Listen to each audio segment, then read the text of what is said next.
Hey Virgo, it's Empress Rose here. Welcome to your reading. These are general readings, so we take what works, we leave what doesn't, as with everything in life. And if I don't catch your wavelength or storyline here, check your other major placements. Also, if you haven't already, please do hit that subscribe button because it makes me happy and it also helps other people find this channel. We are starting with the oracle decks of Work Your Light and Urban Crow, and then we'll move on to a more traditional spread with the Tarot of Mystical Moments. And this is like my fourth time starting this video, and then it got really distracting. So the cards already popped out. I didn't want to redo that because some of them were different, but just, it was too scattered. My energy feels pretty scattered reading it. So we'll see if this even goes any better. But so what we got was Pleiades, double mission and uplifting humanity. To me, that means channeling and uplifting humanity. We're having a conversation. We're talking about deeper things. We're talking about spirituality or you know, deeper issues. And it's a very positive conversation. People are going to feel very good. They're going to feel uplifted here. I love how maybe this is why I'm having this scattered energy. Maybe it's part of the reading. I don't know. But we have like levitating going on in both of these.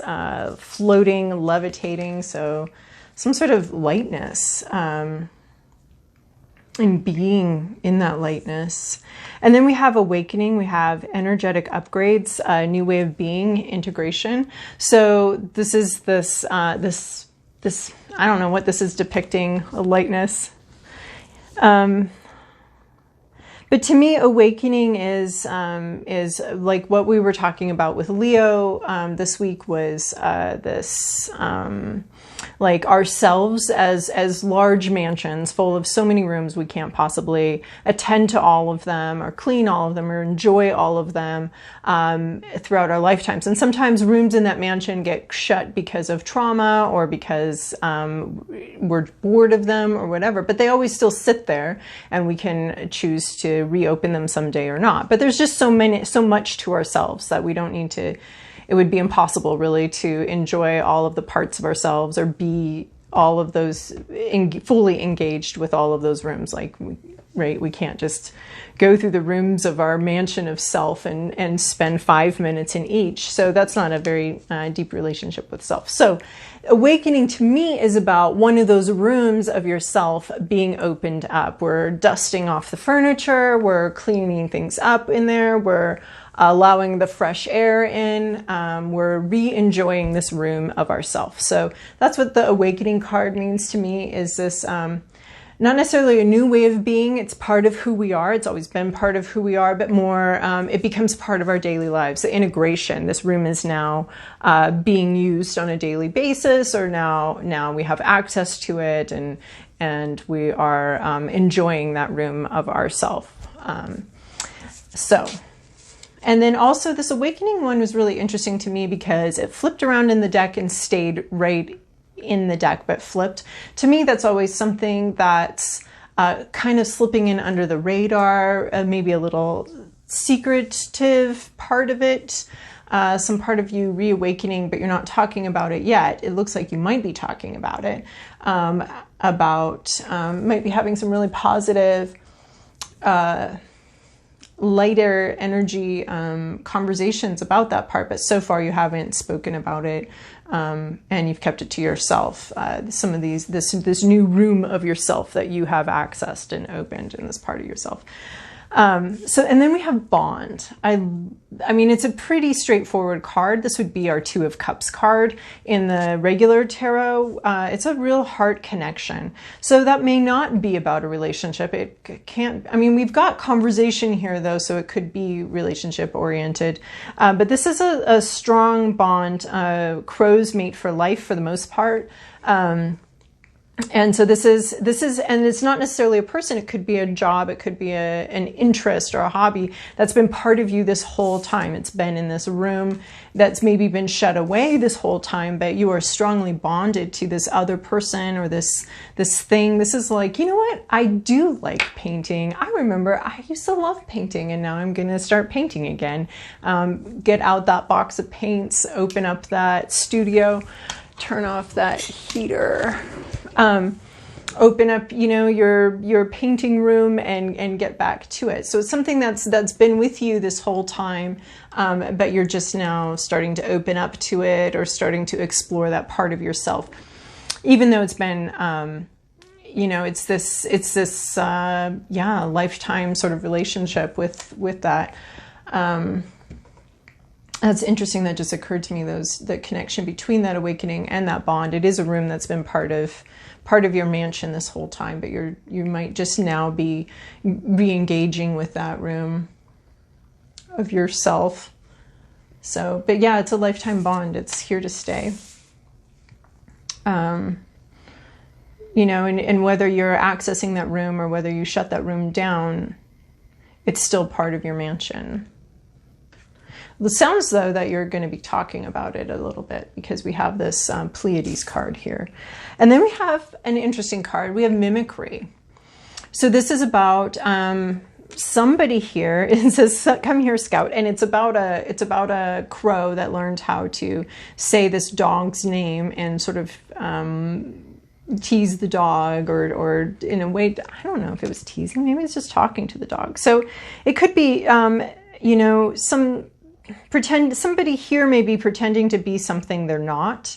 It could have to do with this awakening card, as far as like not talking about something yet, still parroting certain words, but not having the heart with it, or possibly having the heart committed to something else, but still, you know, what am I going to say?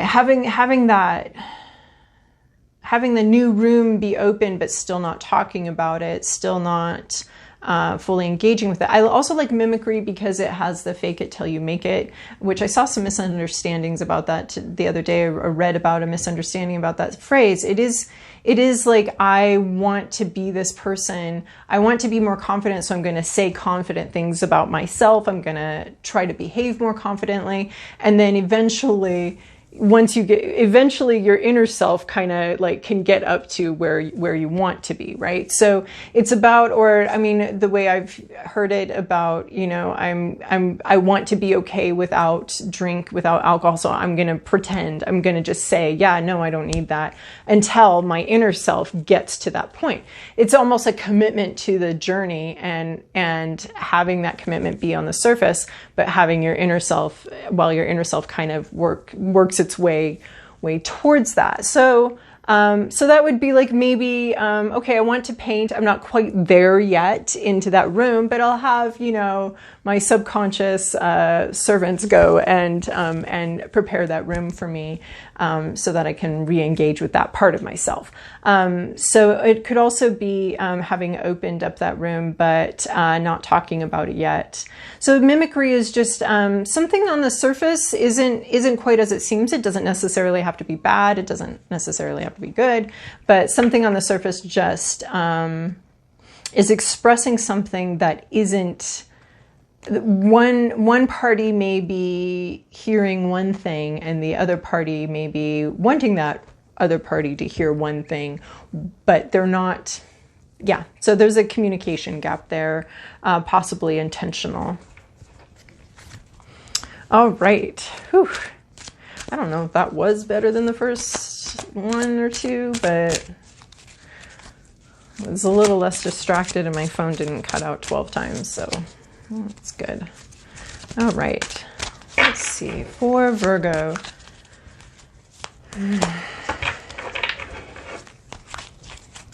So your past, your present, your inner landscape, what's at issue, your environment, your to-do list, and your possible outcome.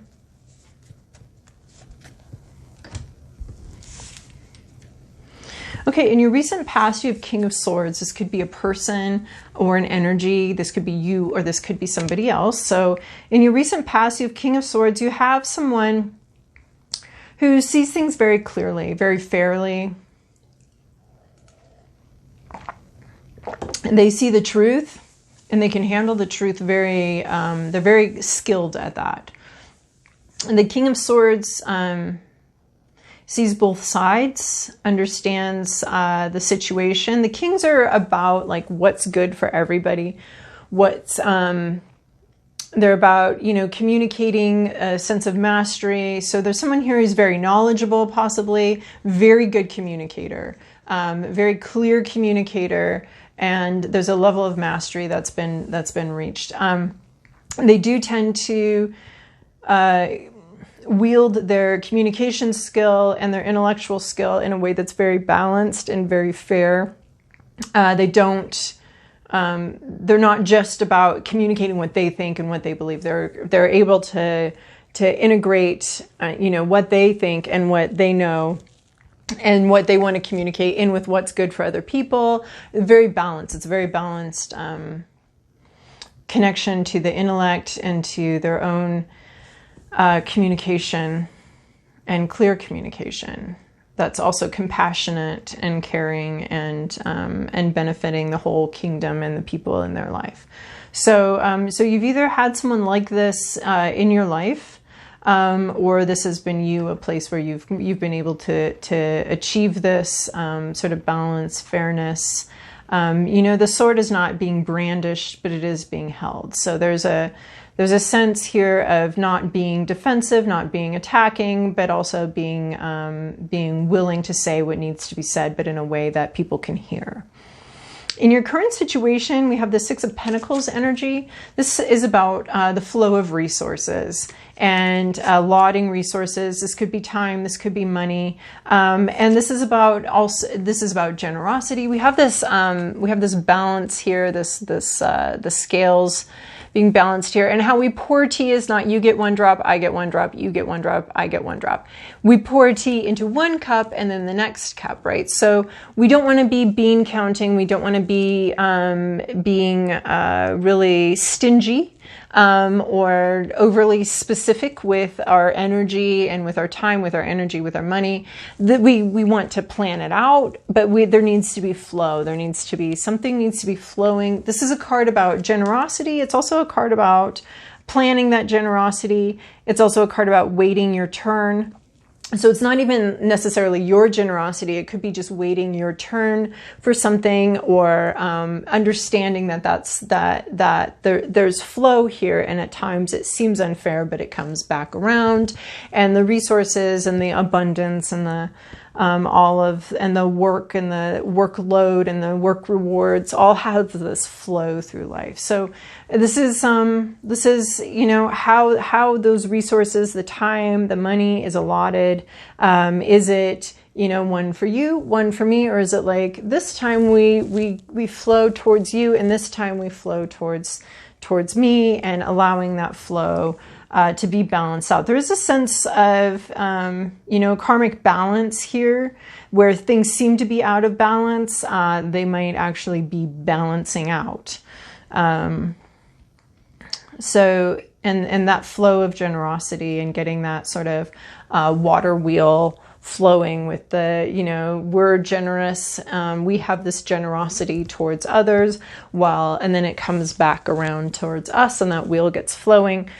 So we don't want to be stopping that flow of resources at any point, or getting too specific about, you know, in that water wheel, how much water goes in each little bucket or whatever. I don't even know what I'm trying to describe. I just see a river and I see a wheel, and once that wheel gets flowing, it moves things around, and we want it moving. And sometimes that's an act of generosity on our part, and sometimes that's receiving the generosity or giving it. But that whole generous wheel of life, we want to keep that moving and the resources flowing.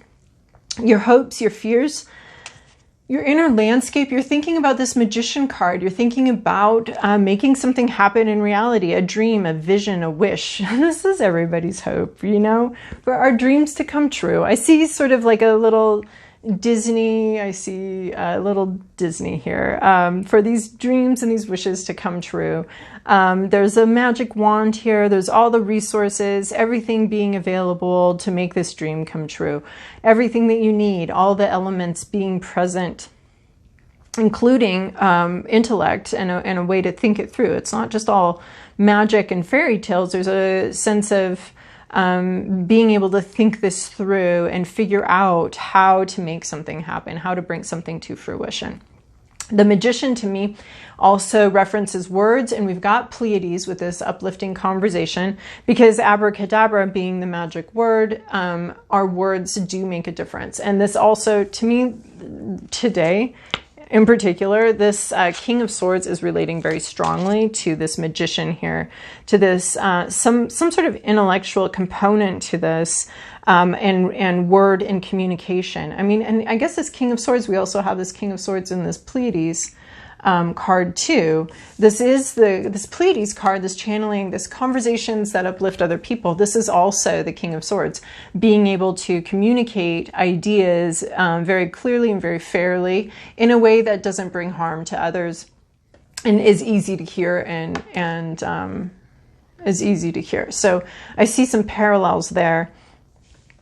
I also see this this Magician card as, yeah, just wanting to make something happen, but there is a strong verbal and intellectual component, trying to figure out how to bring all these elements together, trying to understand and see how that all works, and how we can bring these bring our feelings, our intuition, our resources to make something happen. The Magician card also, to me, speaks of a sense of speed, right? We've got that wand and we're like, boom, we want to say, yeah, this happened, and we want it to happen quickly and fast. What's at issue here is this Five of Wands in reverse. So this could be real open conflict. So the way Welz-Stein depicts the Five of Wands in the upright, I always see strategy being involved. Oh, maybe that's it. Maybe there's not a lot of strategy here, or there's not really an understanding that there's strategy that needs to be employed here. And there's not understanding the different ways in which people work. So the Five of Wands in the upright, let's talk about that first. That's going to be, I love how she depicts a chessboard, because to me that talks about, it talks about a conflict, but it's not an actual battlefield conflict. It's an intellectual conflict. It's a conflict of, it's not a game, but it is a game. It's not, nobody's lives are actually at stake here. There's just competing interests, and clear sides have been taken. And then we have each piece has its role that it's playing. It has its modus operandi, the way it's going to move through across the board. It's different from type of piece to type of piece. So in the upright, it talks about different types of personalities, clashing motivations, clashing strategies, clashing all of that, a complex clashing of wills. There's a contest of wills. In the reverse, it can sometimes mean that this is actually much more serious than just a game, just a clashing, that there's actually more at stake here. But it can also mean not really understanding, having, and this Magician card was coming through wanting to see how these elements all come together too, wanting to see something. So this Five of Wands could be not understanding that everybody has like a position, a thing that they're protecting, something that they're or it could be conflict that isn't being engaged in, you know, like people pleasing or something like that, that there's a conflict here that needs to be engaged in. And you're dealing with some sort of, you know, back and forth here, the flow of something. And it could be that something actually is feeling very unfair, or is unfair and needs to be straightened out. So anyway, at its base, the Five of Wands is about conflict. It's either conflict that's too intense, conflict that's not engaged in, or conflict that's not well understood. You may or not engaged in is what I'm getting, as far as like not knowing maybe the rules of the game, not understanding the strategies that other people are employing or the strategies that you need to employ, not really understanding, and so maybe then holding off on engaging in that conflict. Could be another way of reading this reverse Five of Wands, is because it might feel a little overwhelming, or because, you know, it's like approaching chess. My son used to play a lot of chess, and of course I wanted to play with him, but I didn't understand. So we had this like beginner's chess where I would draw a card and it would tell me what it was actually a really cool way to learn. it would tell me what piece I was going to be using, and then it would tell me what my options were for that piece. And so it was a way that I could play chess with my son without, I don't know, losing on the first turn. So this Five of Wands, it could be a bit about that, about just not, like, wishing you had more of those cards to help you see what other motivations are, what the possible strategies for this situation is. So it could be a little overwhelming, and in that way it could be causing you to not want to engage with it. And then we have this Three of Cups in your environment. We have friendship, a circle of friends. This is sharing hopes and fears and all of that, and having this lovely circle of friends that you can rely on. Maybe a friendship has, we also have this bond. So maybe there's been like a, maybe there's something that lacks, you know, consistent flow, but it's been lacking, and then it flows back in, and it's this bond is also here. So this could be a long-lasting friendship that you're re-engaging with, because we have this integration, we have this idea of these rooms being reopened, and the Six of Pentacles about the flow, the ebb and flow of things. And then we have this Eight of Pentacles. Here we have focusing on work and focusing on bringing yourself into reality and expressing that. This, I was talking about painting, and this is someone who's enjoying painting themselves, painting what they love, and working on that. It's a focused effort. It's a focused work on something. So in some ways, this could just be focus on your work. Don't focus on the results so much. Don't focus on other things, but just focus on enjoying your work, enjoying bringing parts of yourself into reality, and enjoying the work that's presented to you in a situation. I mean, I do like this idea of re-engaging with a part of yourself. It could have to do with work, and getting to work on that, and bringing something that you love into reality. And there's a nice steadiness here. There's a nice focused effort and creative effort here. It's not just work. It's not just the mundane, but there's a sense of engaging with something that you really love, and being creative and bringing parts of yourself into reality and creativity. And that to me is really talking about this awakening card, bringing parts of ourselves into reality, opening that room that's always been there, and re-engaging with that. And then here we have this Knight of Wands is where we're going. The Knight of Wands is very quick movement, very brave communication, very brave and quick communication. Look at that, leaping through a ring of fire. So there's a lot of courage, a lot of bravery here, and it's very quick. There might be some foolhardiness, but it's interesting because you're going from this slow and steady energy, which is what you're being called into right now. That's the energy, that's your to-do list. And then as a result of that, or leading directly from that, is this sudden leap forward in communication, and maybe even intuition, or it's just a very quick movement. There's something that happens very quickly. It could be communication, because the Knights are all about communication. So, all right, Virgo, I think that's enough for us this week. So I hope you have a great week.